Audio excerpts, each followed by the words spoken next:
have a little There's trauma. a lot of humor in this book. All your writing has a lot of humor. But I'm curious, is that how much of that is there originally, and how much of that is the multiple drafts where you're finding a new spot for a joke, or how do you go about deciding what the humor ratio should be? So this book, actually, we cut about 20,000 words from the original draft. It was at like 98, 100,000 words, and it had to be pared down to 80. So there was a lot that had to be cut, and there was a lot of revision that needed to be done. And after I cut some of the big things, the plot had changed.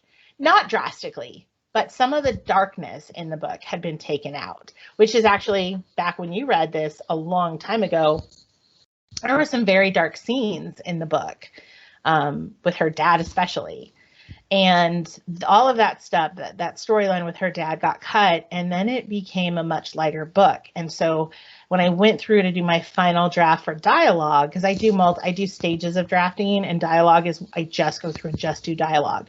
Peyton's character had changed enough that she could be lighter and she could have some more quippy lines. She was a little bit more intimidated in earlier drafts. And while I understand why she was like that, I also am really happy with how she turned out. She ended up a lot more confident, and could give as good as she could get. And I love writing, sarcastic, quippy female characters who don't back down and who are always willing to fight for themselves. And I hope that that's how Peyton comes off.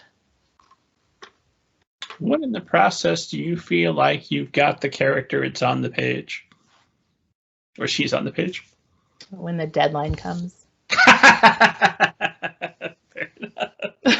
No, I mean, because I could always tinker with my characters and their lines. I could probably pick up the book when I finally get to see it. I could probably pick up the book, take a pen, and go and rewrite every single page, and change it a little bit here and a little bit there. And that is why deadlines are really good for me, because they make me have to stop and not overthink it all the time. So, but yeah. That since the student audience just bought their copy and you can't make any changes.